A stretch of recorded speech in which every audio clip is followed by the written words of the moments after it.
wonder if she's listening to this podcast. If she is, I'm going to get told off. Hi, I'm Victoria Pearson, but you can call me V. And if you have been watching my channel at all over the past few weeks, you will know that I recently went to Hamburg. It was my first trip in 26 years, my first commercial flight since 1999. And it was a real adventure for me because I absolutely did not expect for it to happen.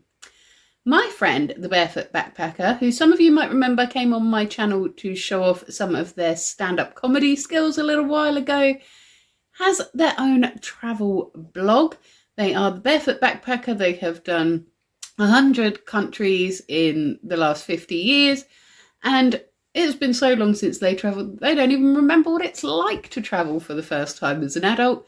And so they invited me onto their podcast, Travel Tales from Beyond the Brochure, so that we could talk about it.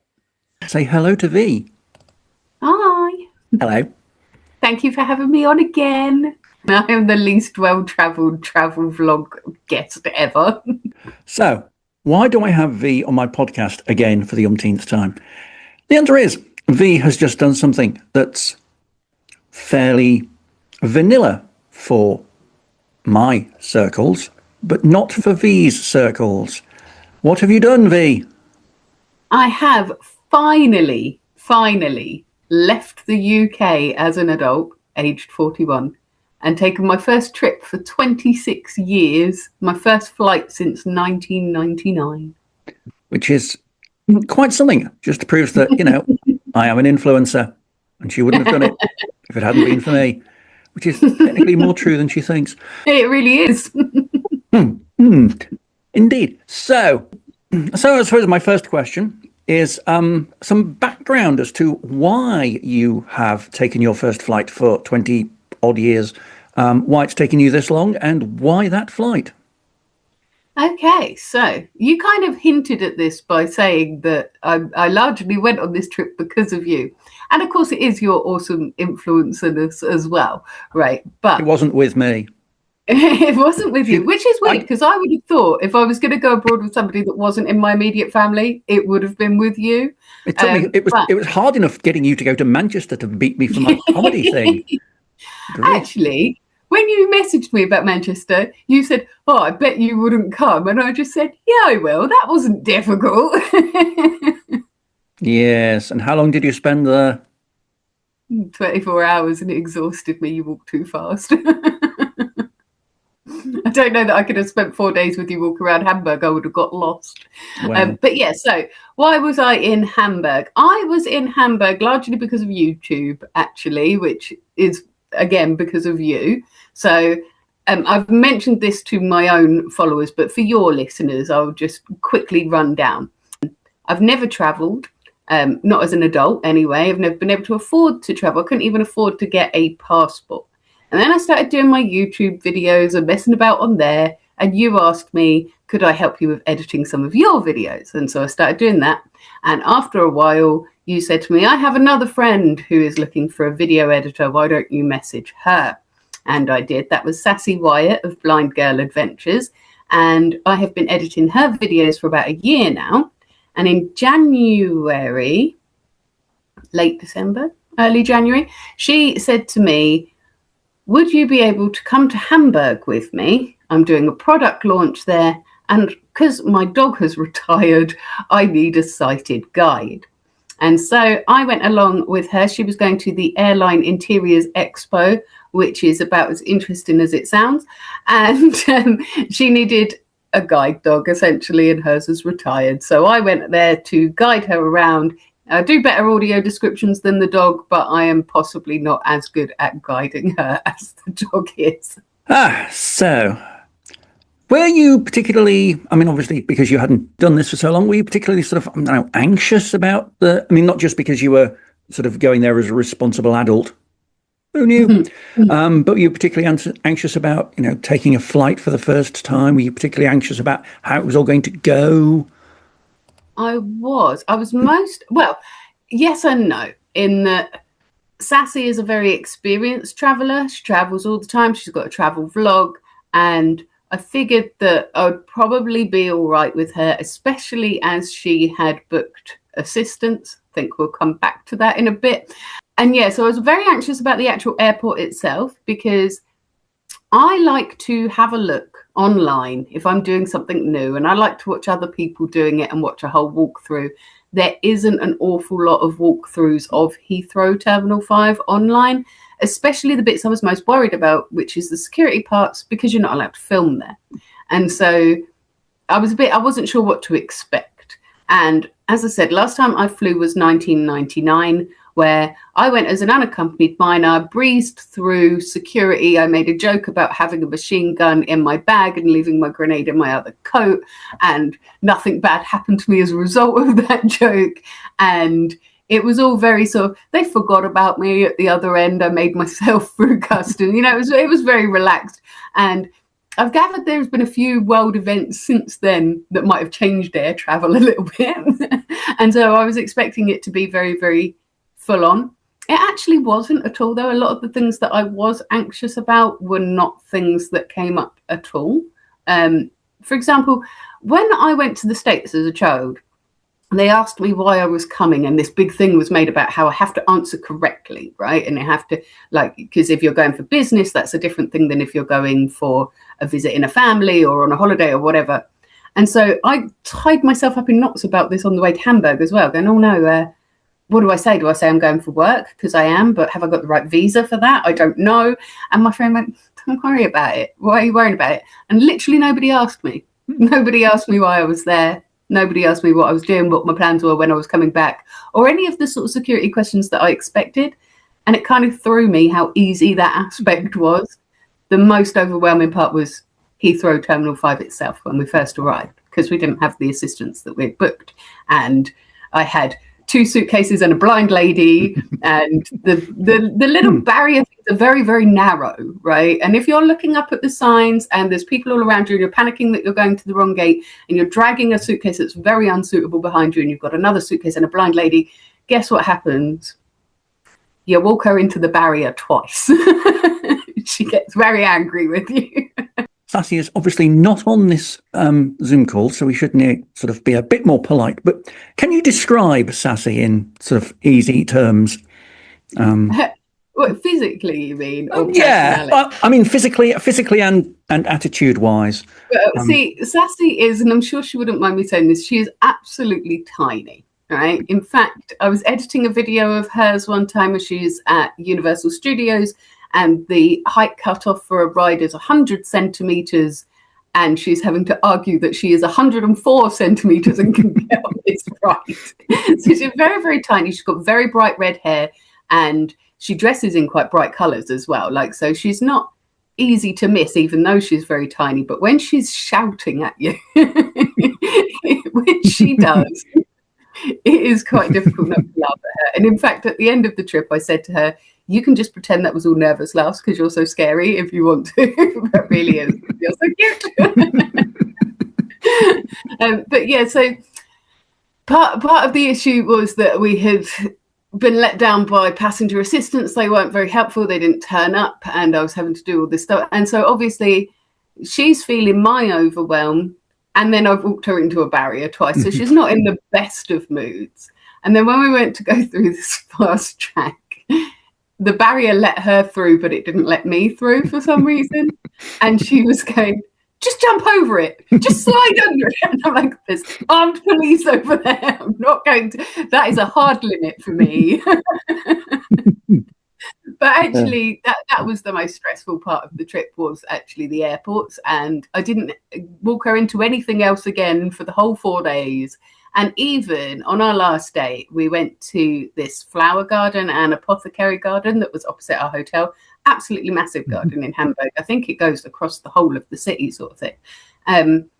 And we're walking around there, and I said to her, oh, we're going to have to double back on ourselves because the path that I've led us down has led us to a lake, and there are stepping stones to cross over this lake. So we'll just go back. And she went, no, I trust you. You can guide me across. And I was like, wow, considering that I had walked her into the barrier twice before, you would think she'd be a bit nervous about this. But she completely trusted me to do it, which was amazing. Now, I could see that each of these stepping stones is a good 2.5 meters wide and has like 3-4 millimeters in between them, and there's only 1 inch of water even if I did hoof her off. But she didn't know any of that. She just knew stepping stones across a lake, and she let me take her anyway, and I was very, very pleased with that. Excellent. I did not dunk her. So, quick question. You got through the airport fine. How was the flight? Because obviously it's been a long time since you flew. I mean, my flight in 1999 was a long haul, so that was a bit different. And that might be why it felt like I had more room, but I suspect that there is just less room nowadays. Because obviously I was only 14-ish when I last went on a flight, and I don't recall feeling very cramped. And this might have partly been because of the seats that we had. We were on the last seats on the plane, so we couldn't recline even a little bit. And the person directly in front of me reclined all the way immediately before we'd even taken off. And so my knees are touching the seat in front. I'm 5'3". Right? My knees should not be touching the front seat anywhere. What's happening there? How do you deal with that? I'm guessing you don't. I sit in aisle seats. Basically. Yeah, whereas my friend Sassy Yeah. was in the aisle seat because she needs to get up and down to go to the bathroom more. And she thought, I'll be nice. I'll give V the window. She's a content creator. She can film out of the window. However, my seat didn't have a window. My window seat did not have a window. And I sit in the aisle seat, or on sort of quite a few long haul flights I've specifically paid to get the exit row seat, leg room. See, I don't feel like we could have done that purely because you have to help in an emergency, don't you? And Yes. I don't know how helpful a blind person and a person with EDS would be in an emergency. One thing that I did have on the plane, and I should have grabbed it to show you, I bought one of those foot hammocks from Amazon. So it's just a little strap and a slightly wider padded part at the bottom. You hang it over your tray, and you can put your feet on it to raise your ankles slightly or elevate a little bit. And being able to do that gave me some different sort of positions that I could sit in, and it made it a lot more bearable for me. But I did feel very claustrophobic for the whole hour. I was sitting there thinking, it's only an hour, because I wasn't able to get through it. And as well, and this is so silly, right? And you will laugh at me for this, but I do not know when it's okay to switch airplane mode off on your phone when you are in an airplane. So I just didn't. So for the entire flight, I didn't have a book because I get motion sickness, can't read. I didn't have my phone, didn't have any music, anything like that. Just for an hour, just sitting there staring in space. So that was fun. You speak to Laura, my friend Laura. She was on a flight from, I don't remember, I think it was like New Zealand to the USA or something like that, where there was a lady who sat on the same row as her and did that, basically what you've described, for the entire flight. Just sort of sat there and stared. Yeah, I mean, maybe she was quietly freaking out because I was. What I didn't like, I didn't get motion sickness in the plane, but when we were climbing, I kind of had that sensation in my tummy like you're going over a bump too quick in a car and you left your belly behind. I had that sort of feeling on the way there, and it wasn't the most pleasant, but I think that I exacerbated that because Sassy has traveled enough that she has silver status. And so we had gone a little bit early for the flight. We went to the BA lounge where they have free alcohol and also free food. They didn't have a lot of vegetarian food, and I hadn't had much to eat that day, but I thought, well, I'll get my money's worth. So I drank quite a lot of the free alcohol, and I think that contributed to me not feeling great on the plane. It also caused me problems later after we had landed as well. So, if it helps to relieve your anxiousness about that particular thing, Laura has flown more than most people I have ever come across, or even on travel Twitter. Hates flying. Her method of coping with it is alcohol. yeah. And on the flight we had to Antigua, the flight was like 10 o'clock in the morning. So we went to Wetherspoons in Heathrow Airport and had a few pints. She had a few pints. And Pints. That's very British. it got her through the air. It got her through the plane, but she was feeling a little bit rough when we got to Antigua because she hadn't eaten. Yes, that was exactly my problem. I had alcohol and an empty-ish stomach. And then when we landed, I forgot, because it's been so long since I've been a passenger in a car, because I'm the family driver, I forgot just how bad my motion sickness gets. And so we got off the plane, straight into a taxi, half an hour in the taxi. By the time we arrived at the hotel, I was a very charming shade of greyish green, covered in a thin layer of sweat. And then at that moment, I meet the founder of the company who we're going to work there for, in my hangover chic hoodie and just green. And then we went for dinner together. That was lovely. Yeah, you went straight out to the restaurant after you'd arrived, much, didn't you? We did. And yeah, it was... I wasn't able to eat at all, which I think actually offended the restaurant owner. But English was like his third or fourth language, and I'm not sure if I was able to adequately convey it's not your cooking. I was ill when I walked in. They ended up boxing it up for me, which was really nice, and took it back to the hotel room, which was less nice because then I'm feeling sick and sleeping in the smell of Lebanese cauliflower. It was unpleasant. Yeah. But that is actually the night where I thought I'd forgotten how to read. Excellent.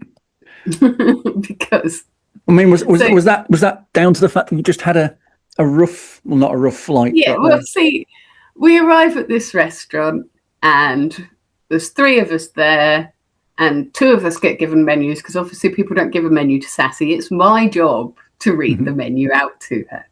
My head is spinning. I'm dizzy. I'm feeling sick. I keep having to excuse myself and go and splash water on my face. Come back. And I'm looking at the menu and I'm like, Sassy, I think this is in German. Like, I can't read this. And I'm looking on the other side. There's no English there. And I was like, I'm going to have to ask him for an English menu, or see if they've got an English menu, or maybe I can use Google Translate or something. And then the guy that we're having dinner with says, it is in English. And I'm like, oh. And I look at the menu, and the first thing I see is this octopus dish.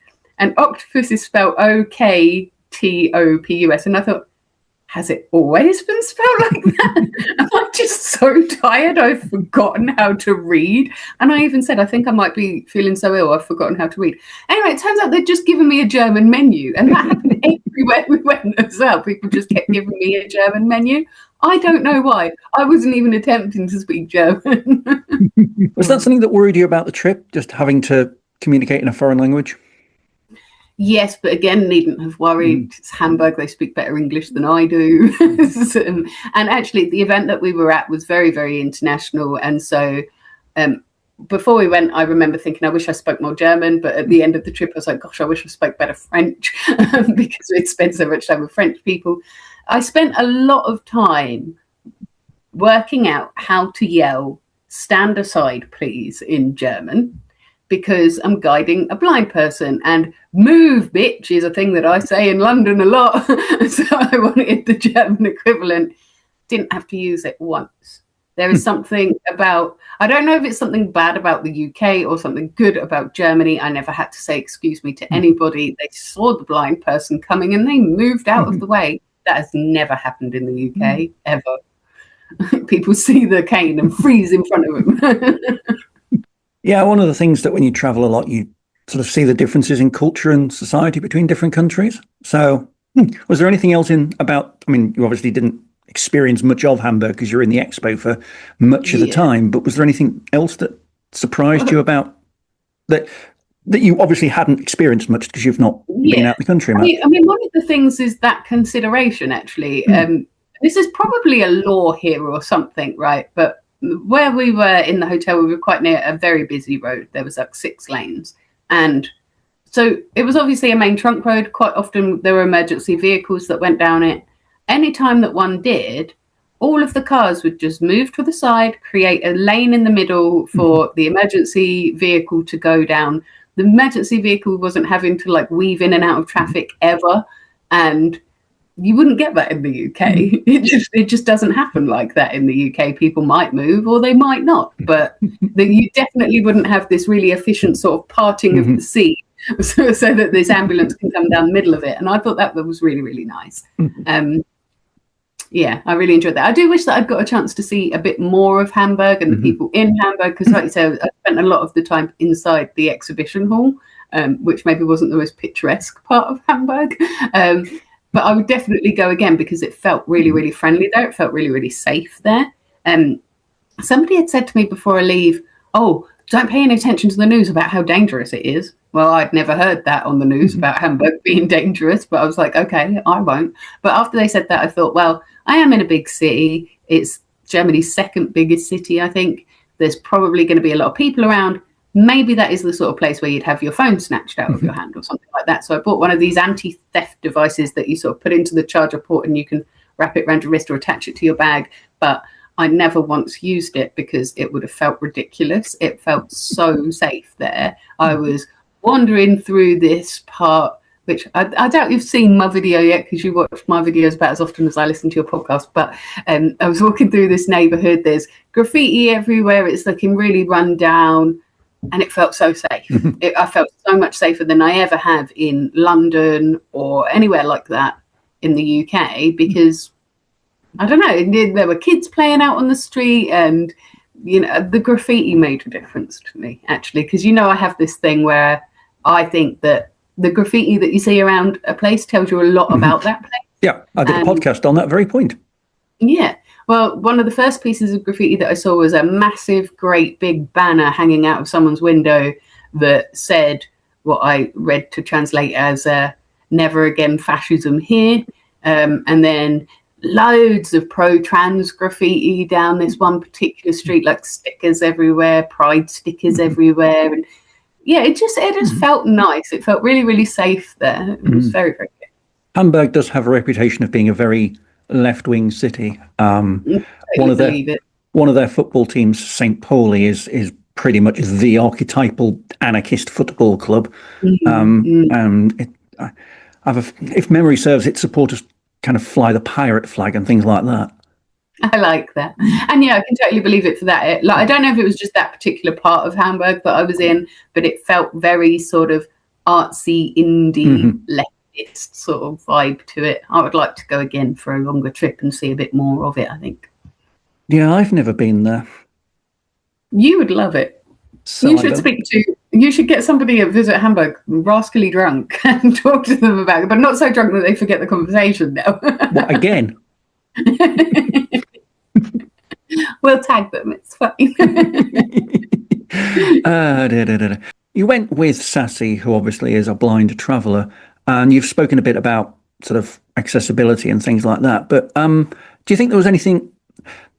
You've travelled with Sassy in Britain, you've now travelled with her in Hamburg. Do you think that Hamburg was more accessible than the UK? Or do you think it was easier to get around? In some aspects, yes. In some aspects, no. Like, for example, their road crossings, at least in the place where we were not very well set up for blind people because you've got your cycle lanes are on your paths and there isn't really any differentiation in terms of the feel or really the colour of them. And so it can be easy to accidentally walk on the cycle path even if you're not blind, but the cyclists go really, really quickly. And where you have to stand to cross the road, the cycle path goes behind you and it doesn't leave you very much space in between the cycle path and the road. So if you're standing there with an extended white cane, your cane would be in the road or you would be in the cycle path, which is not ideal. Some of the crossings were really good. They were audible and they had buttons underneath for blind people to be able to turn them. But not all of them were audible. But that's very much the same in the UK as well. I have to say a lot of their drop curbs were actual drop curbs, which isn't the case in the UK. And that makes a big difference if you're blind because the white canes are quite long. And so when you're feeling for obstacles, if you smack against a curb or a cobblestone or something like that, it jolts the stick up towards your face. And so if you're not expecting or you're expecting a level access and it's not quite level, that can cause you injuries. And so they could do with their drop curbs being a bit more dropped, to be honest. You could manage it in a wheelchair, I think. Yeah. And that was one of the other things that I found was that for wheelchair access, it was quite good because when we were in the flower garden, for example, they have a sign on the ramp to tell you the gradient, so you know if your wheelchair can make it up, which I thought was very, very good. And yeah, they have Braille in all of the lifts, which in the UK, I often see Braille on the buttons, but only for the ground floor. Whereas in Hamburg, they had it on every floor. But it didn't announce what floor you were at when you got off the lift either. So you might get a bit turned around on that. So it is a bit hit and miss, but you can see that they're trying, and it's no worse than anywhere else is, I would say. That's fair. Right. And actually, a lot of staff members seem more inclined to help, I would say, than in the UK. Although, you know, you should get Sassy on to talk about that as well, because she might have a completely different answer than me, I'm sure. Yeah, doing a podcast about disability and travel is something that's been on my list for a while. I just haven't quite got around to it yet. Yeah. I found a couple of accessibility aids that really helped me on this trip. One of them was that foot hammock that I told you about, and another one was this little lightweight fishing stool that zips up into a bag. And I could use that to elevate my feet as well when I was sitting on a chair. And if there wasn't anywhere to sit down, I would have been able to sit on it as well. And so if you do an accessibility and travel podcast, I'll contribute and I'll talk to you about that. Cool. The majority of this podcast, though, was about effectively not first time travel, but certainly how it feels first time as an adult. Yeah. How it feels to be traveling after a long period of time without traveling out the country. Because I know you've traveled around the UK a bit, and you've certainly done vlogs about UK travel. But I suppose the obvious question that springs to mind here is, do you feel overwhelmed at all in general by it? Obviously, it's slightly different, as I said, because you're in the expo all the time. It kind of was, you're going to be around a lot of people, and you're going to be busy doing things. But did you feel like particularly, oh my God, this is all too much? Or did it all feel quite comfortable and calming? Most of my anxiety was before the actual thing. So I had a lot of worries of, how is it going to be and everything. And on my first night, when I went back to the hotel room, I did feel very overwhelmed because I'd been feeling sick. I had forgotten how to read. I had walked Sassy into a barrier. I went and I called my husband. I said, I'm the worst sighted guide in the world and this is awful and I don't know how I'm going to cope with the next 4 days. But after I'd had some sleep, I was absolutely fine. And yeah, I wasn't feeling overwhelmed at all, actually. The only times that I had a little spike in anxiety was around meal times. And that was because I was worried that I would accidentally order something that wasn't vegetarian. And I was worried that I wouldn't understand the menus. That improved when I started requesting English menus. People just kept giving me German ones. But once I got the English ones, it was a lot easier. And actually, as a vegetarian, eating in Hamburg was much easier than I expected it to be. Especially because I'm not just a vegetarian, I'm fussy, I've got texture sensitivities, all this sort of thing. I thought I may well end up living on bread, which would be no terrible thing in Germany because bread is to die for. But I did manage to find food and proper food as well. So I was quite pleased with that as well. As opposed to my old flatmate and his wife back in the day who went to Germany and had Burger King once and McDonald's all of the other nights. I did see KFC, Burger King and McDonald's there, and I thought, well, worst comes to worst, I can go and get myself some fries. But you don't want to do that when you're visiting somewhere, do you? Go and have fast food somewhere that you've had before. We've had this conversation before, right? Because I said to you on a previous one of your podcasts that I've been to Turkey, but I don't really feel like I've been to Turkey because I only went in the tourist resort. I don't know if I can count going to Hamburg or not when I'm mostly the interiors expo. Although I have to say their conference centre, huge. Yeah, I looked it up as to how big it was, and it's, what did I say? It was like twice as big as the XL in London, or something like 3 times bigger. Yeah. It was huge. And that's big. 2 buildings as well, and they're linked by a sky bridge. And one time, like the only time I left Sassy for the 4 days was I wanted to pop to the shop for 10 minutes, right? And so it's a 6-minute round trip walk. I was gone for nearly half an hour because I came out of the south entrance, crossed the road, walked straight down, found the place that I was going to go. Stuff happened. And then when I was coming back, I got all turned around. And when I Googled on Google Maps the conference centre, it took me all the way around to the north entrance, which is very, very far from the south entrance. Very, very far. So that was a bit of a disaster, but we found each other again in the end. So, yeah. Stuff happened. So yeah, that's very sort of vague posting, that sort of comment. it invites the question. Well, see, this kind of sounds like a fever dream, and I mean, given the state of you arriving, it wouldn't be surprising.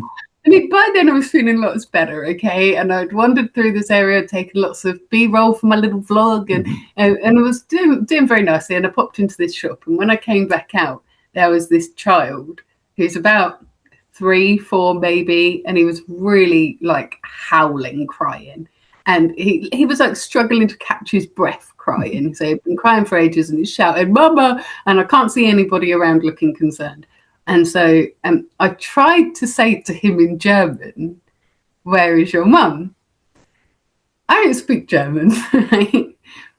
I don't speak Russian either, right? But I've completed the Russian course on Duolingo.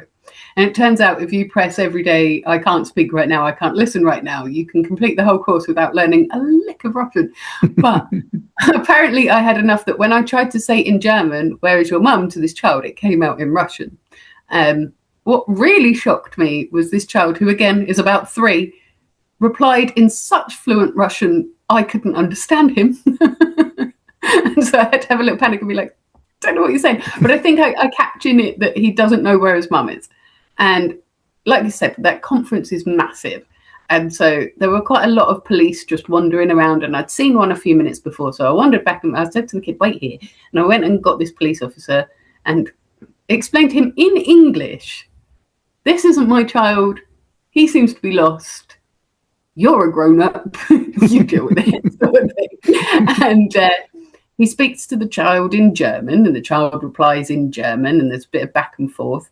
And then the mum comes out of the shop that she had been in, speaks to the child in German, then starts shouting at me in Russian, right? Again, do not speak enough Russian to understand you, but I know what that word means, and it's rude.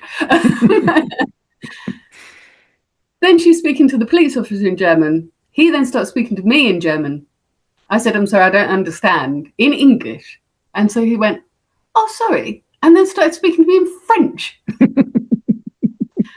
I was just like, "I'm walking away from this now." And so I had gone and turned around when I was finding the police officer, and that is why I couldn't find my way back to the conference centre again. But that was all very, very weird, and the only time I've ever used my Russian. And even then, not much of it. No, not a lot of it at all. If you are still watching at the moment, thank you, and also well done, because this is quite a long video today. But you guys watching all the way through really, really helped me out. And I know that a few of you watch all the way through all of my videos. So I just wanted to let you know that I appreciate you so, so much, and tell you that if you got to this point, stick a little duck in the comments or something so that we can confuse all the skimmers. Anyway, as you were.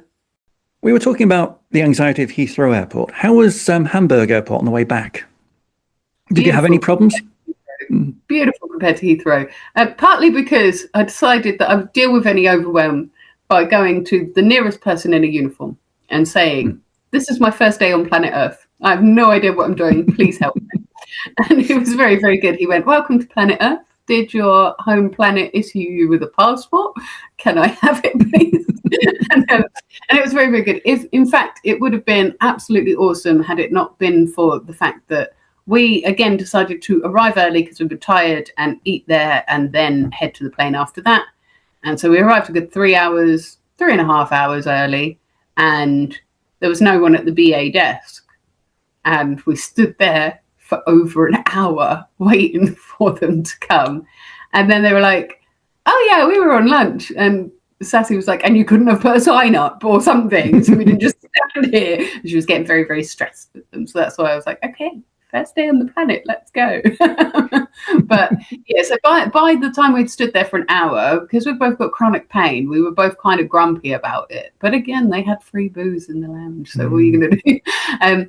But in terms of, I don't want to make a thing about German efficiency, right? But the airport is so much easier to understand.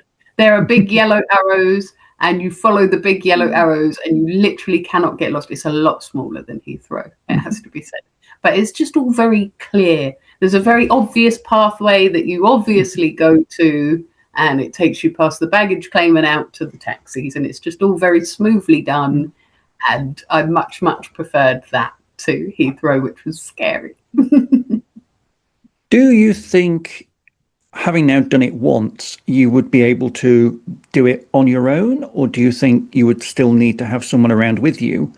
And I suppose the other question about that is, if you had someone around with you, would it be someone like Sassy, or would it be someone that's sane? I would like it on record that you were the one that said that, because she scares me. But she can just headbutt me in the knee. It's fine. So yeah, in terms of booking it and doing all that stuff, I would be a bit anxious. If we are going to go back to Hamburg again, I'll probably stay in the exact same hotel, so I know exactly where it is. I know that the people there speak great English and will happily ring taxis for me to go places as well if I wanted to.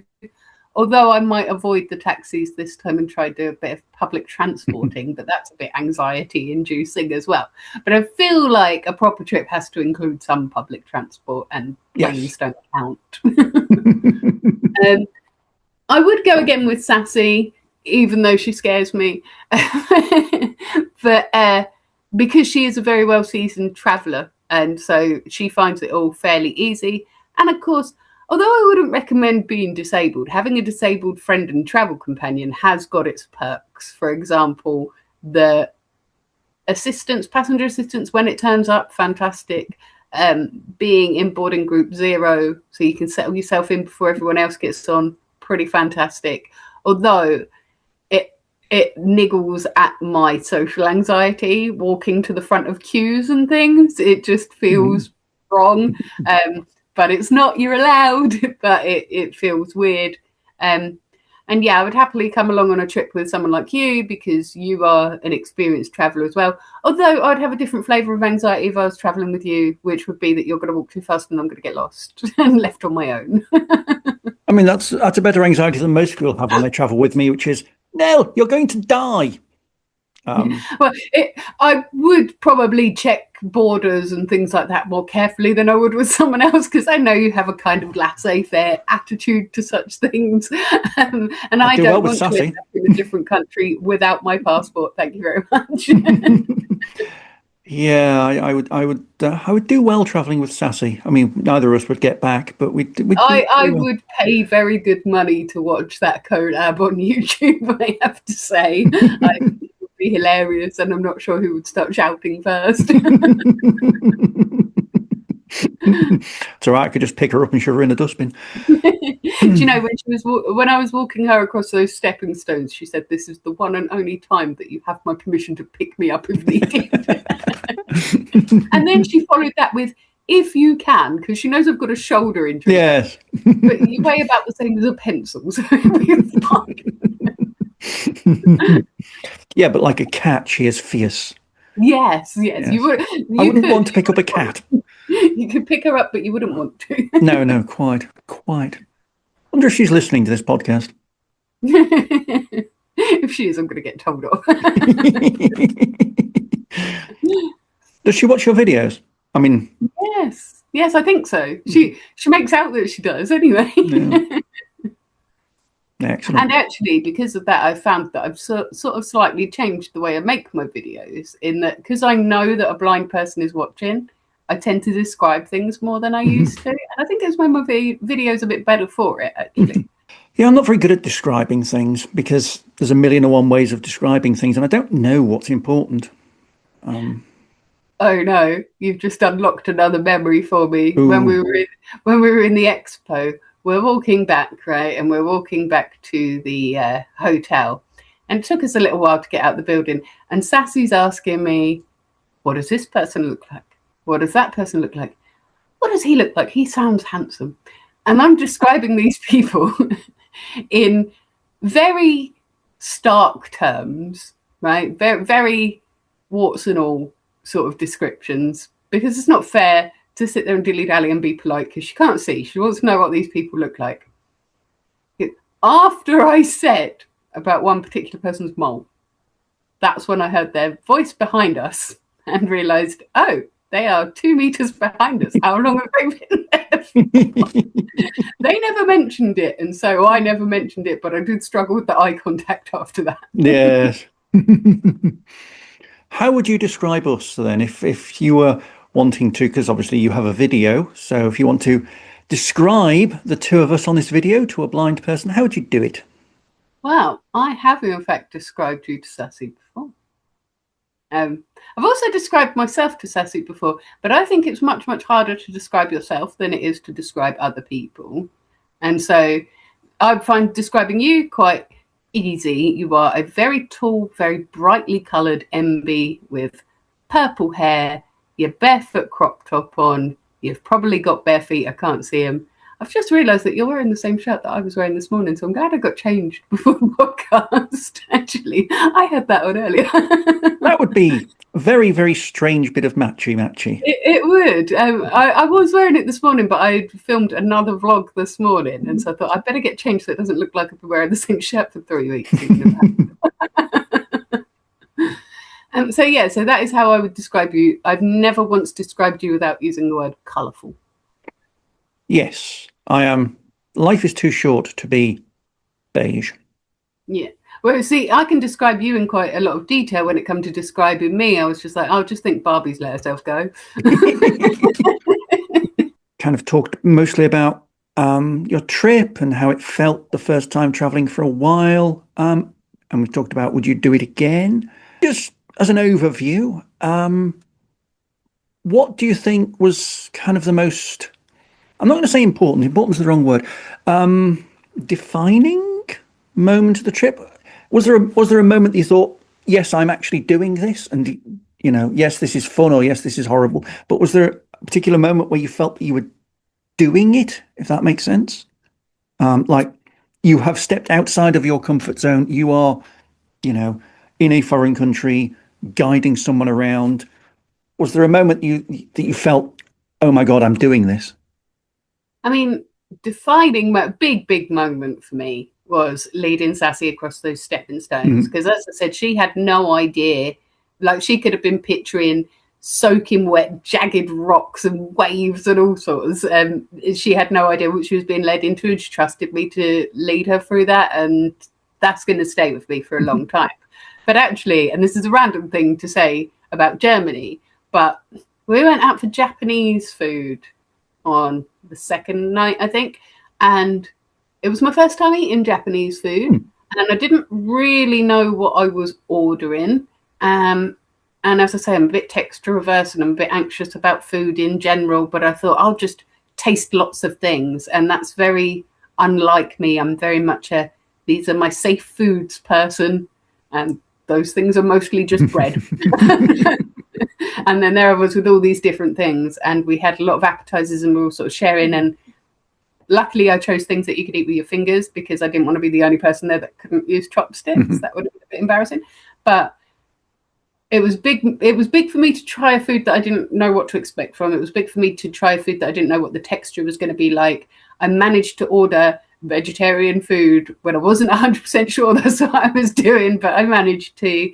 And I thought, look at me, I'm sitting here at a table with all these people that I've been working with for a couple of days in a foreign country, eating a different foreign country food, and everything's been fine. In fact, the only thing that was weird was that they kept asking for tap water and being brought bottled water, which irked me somewhat because it added a lot of money to the bill, and I resent paying for water. But apparently tap water isn't really a term in Germany, it's pipe water. And if you ask for pipe water in a restaurant, they all think you're weird and cheap. So that's probably why they were just bringing me bottled. But yeah, it was very much a case of, who would have thought this time last year that I'd be sitting in Germany eating Japanese food with a bunch of strangers that I don't know, who are telling me how impressed they've been with the work that I've done and stuff like that. It was yeah, it was a kind of a moment where I was like, oh wow, I'm doing something very out of my comfort zone.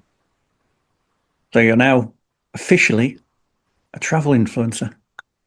Am I though? See, we're coming back to what we talked about on Spaces years ago when I said to you, I've been to Turkey, but I only did 2 weeks. I spent all of it in a tourist resort or on a beach. Have I really been to Turkey? And you said yes, but I feel a bit like that about Hamburg as well. Like I went there, but most of Hamburg that I saw from the back of a taxi, and the rest of it was inside an exhibition hall where I don't think I met a single German person. To be fair, that's just a lot of business travel. If you speak to a lot of, people that go abroad to conferences or meetings on business, it is actually quite dull. It's a lot of staying in identikit bland hotels, going to conference rooms for most of the day, and then going to a nearby pub or restaurant in the evening. That's basically it. You hear a lot of people about business travel. Oh, you go all around the world. You do go all around the world. But you just see hotels. Yes, you see a lot of hotels. Yeah. So yeah, I've got that kind of imposter syndrome. Have I visited Hamburg or not? I don't know. But yeah. I mean, all I will say is that 2 weeks ago, I was in a small room performing a comedy routine in front of about 12 people, and they gave me £5 for it. I am putting on my CV that I am a professional comedian. Absolutely. No one needs to know that it was £5 in a room above a pub in front of 12 people. Paid is paid. I spent it all and more on one half in the because I'm a beer snob, so I went to a craft beer place opposite, and a half pint of beer was about £5.70. I'm really glad that you're doing more of your comedy, because I remember after your first one you said you weren't sure, you might have ticked it off now and it might be done. But I think you're very good at it. It's good that you're carrying on. We'll see. We will see. But you have imposter syndrome. We all have imposter syndrome. Everybody has imposter syndrome. Sassy has imposter syndrome. I know, because she told me. And that is amazing when you consider that this is someone who has been on CBS. Yes. She often thinks that, her experiences don't count, or she's not quite big enough. So maybe it's a universal thing for us all. In travel influencer vein, though, I have to say, if anybody is listening or watching because they are planning a trip to Hamburg and they were hoping I'd say something vaguely useful, here is my vaguely useful thing. If you are staying in the Mercure Hotel in Hamburg, know which one you're staying at. There are 4. It helps if you have it written down, so you can kind of helplessly go to the text of, what are we doing? I don't know what I'm doing. Simply there. It also really helps, though, if you have one of Hamburg's most famous landmarks directly outside your window, which I did, which is this, I can't remember what it's been called, so you're going to have to look it up and tell your people what it's called. But it is this TV tower. It is the tallest structure in Hamburg. It was right outside my window. And it also meant that from pretty much everywhere that we were, you could see it and know you were heading in vaguely the right direction. So, yeah, maybe pick a hotel that's right next to a massive landmark. That might be useful. A quick search online suggests that it might be the Heinrich Hertz Tower, which is 279.2 meters tall, Hamburg's tallest structure, and was built in 1966. Which tracks, actually, because it kind of looks like somebody stuck a UFO on a stick. Admittedly, that wasn't my first thought, but then I wouldn't know. I'm Arrow Ace. Yeah, well, it was quite. But yeah, that was directly outside of my hotel room window, and it being that tall meant that when we did have a hairy moment where we thought, this taxi driver appears to be driving in the opposite direction to our hotel, a few minutes later we could see it on the horizon, and we were like, oh, we are heading in the right direction. It's right over there. Wikipedia tells me that until 2001 you can actually bungee off it. Oh, that would be terrifying, actually, because you'd be bungeeing down towards concrete. But yeah, I mean, bungee is terrifying anyway. I would never. It feels like suicide for indecisive people. I don't like the idea at all. We're not supposed to jump headfirst off of tall things. We're humans. No. We don't glide. We do not. Obviously, this was your first travel experience for a while.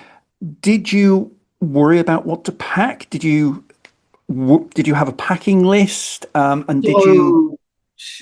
So much worry and angst about what to pack. And do you know, how long were you away for? 4 days. 4 days. 4 days altogether. I used about a third of what I brought with me. And it also didn't help, right? I've got this 90s suitcase with 2 wheels. It's big and jalopy and it goes off in its own direction all the time. I've got an anarchist suitcase, right? And then Sassy has got this little 4-wheel spinny thing that's so light and easy to control. I wish I'd had one of those instead. But basically, I had packed what to wear and I had gone for sort of smart casual day dresses, right? Because we're doing business, but I need to be able to move around, okay? Yep. And then at the very last minute, I thought, what if it's freezing and I spend 4 days absolutely freezing? I need to bring smart jumpers in case it's really, really cold in the conference centre and I'll still look business. And so then I've got 4 jumpers in there. And then I don't know why I packed 4 because I was only at the conference for 3. And then I thought, well, I need my hoodie that I'm wearing to travel in. But what if, because it's a light coloured hoodie, I spill something down it immediately? I'm going to need a hoodie for traveling back in as well. Now, and that I actually did use both hoodies because I did spill something all down myself, of course. But also the hotel had laundry service, so could have just done that. But yeah, so I had all of that. I had alternative shoes in case the first shoes gave me blisters. That isn't just me overthinking. My disability gives me blisters easily, right? My skin is too soft and it rubs off. And so, were you at the expo? Were you standing up all the time, or were you sat down? There were chairs there, and like I say, I had my little footstool as well. But there was a lot of standing too, because we would sit down when people weren't at our sort of stall. But when people come up, I would have to guide Sassy over to where the product was that she was demonstrating, stand there and wait for her to do her demonstration, however long that takes, and then sort of take her back to sit down again. And then we were sort of walking around to get tea and coffee and stuff like that in the day. And so there wasn't loads and loads of walking, but I didn't know that in advance. And so I had trainers and I had boots. And then I almost took a third pair of shoes. I'm really glad that I didn't. And then I thought, oh God, what if it rains? I better take a raincoat. But then what if it's like cold? And then what if it's hot? And so do I need sunscreen? And like I ended up taking just one lot of bollocks that I didn't use. And stuff to do that I took with me, like a book and my knitting and stuff like that just stayed in my suitcase the whole time and didn't get touched. Didn't have time, and I was too tired when I got back to do anything like that. I would just crash out as soon as I got back to the hotel. And so next time, if there is a next time, I will be taking a bag that's about half the size, because I could have just got away with just hand luggage. There was absolutely no need for it whatsoever. Yeah, the more you travel, the more you learn what you use and what you don't use. Yeah. I don't regret taking my portable power bank, although I didn't use it. I think that was probably worth the wait, but pretty much everything else. Also, and I don't know if you do this as well, because you're a much more experienced traveller now and you've gone to 100 countries, so you're well used to it. Why is it when I pack, I'm a completely continent human being who has been potty trained since I was 2, and yet why did I need 16 pairs of underwear for a 4-day trip? Was I planning on just crapping myself every day? Like, if you're not used to the food, who knows? But yeah, didn't need that much underwear. Definitely didn't need that many socks. The weather was really, really nice. But in Hamburg at that time of year, it's similar to here, really. So you never know if it's going to be hail or boiling. Luckily for us, it was like warm and sunny, but not too hot. So it was perfect for me. Yeah. So have I convinced you to go to Hamburg? I mean, I was always going to go to Hamburg anyway. It's just that when you get the Visit Hamburg delegation drunk in Malta and have conversations, they tend to forget them. Yeah, you should probably remind them about that. Over a hot chocolate maybe instead. Yes. Well, thank you very much for turning up, and may you have more experiences of travel now that you've got used to it and now that you're comfortable doing it, knowing that you can. Knowing that I can, yeah. I think that this trip was probably going to be the hardest one because it was the first one. Yeah. And I think after this, they hopefully will get easier and easier. And you had a lot of responsibility on this trip as well, which Yeah. may have helped. Yeah, I think it kind of did in a way, because being a mum of 4, I'm quite used to pushing my angst aside to deal with the immediate person that needs my help in front of me. And so, not to infantilize Sassy like that, because she doesn't really need help in that sort of way. But I'm quite good at sort of pushing the angst aside if somebody else needs me. And in my head, she needs me more than my panic needs me right now. So it was good in that regard. Excellent. So as a final question then, what's your next plan? Do you have an insight that you'll go somewhere else? Do you have an insight that you'll do something else abroad? I really like the idea of going away again. Like I say, I would like to go back to Hamburg and explore a bit more of it. But Hamburg wasn't actually on my radar before. I've got a sort of kind of bucket list, and I also, just like you, because you influenced me on this as well, I have an absolutely not list. But I don't want to say any of those places in case I accidentally end up going to one of my absolutely not places. I've been to several of my absolutely not places. So, But yeah, there's a lot of places that I would like to explore. I think I would probably do at least one more European trip before going further afield, purely because I'm lazy. Everybody speaks English, and it's just a bit easier in a lot of ways. For my first time of actually booking stuff myself and all that sort of thing, I would probably do a European place again. But yeah, I'm definitely open to traveling a lot more and going a lot further afield. I'm hoping to go further afield. Excellent. Thank you very much. I will. Thank you for having me. It's a pleasure. Thank you for having me as well. Until the next time. Speak soon. Bye. Well, I hope that you enjoyed my little chat with the Barefoot Backpacker there. I really enjoyed it, and I'm hoping that soon I will be able to go on another trip abroad and come and chat to them about it again. Join me on Monday for my next vlog. Now, I am not sure what order I am scheduling things at the moment. This might be my last Hamburg vlog, but if last week's vlog was not me showing you my travel junk journal that I made for the trip, then that's what's going to be next week. If I did show you that last week, next week's going to be something completely different. So join me on Monday for my next vlog. No idea what that's going to be about yet, but hey, I never do. And if you can't wait until then to see me again, I will be here every single morning in your shorts, taking a great big deep breath, letting you know what I am grateful for. Sometimes I'm letting you know what's challenging me that day. But I love when you join in with me on the daily gratitude. I really do believe that when we list what we are grateful for every single day, we start to notice more things that we are grateful for resonate at a higher frequency, and everything starts to go your way. So join me each day and let me know what you're grateful for. Like and subscribe, or don't. I'm not your mum, but either way, you have yourself a magical week.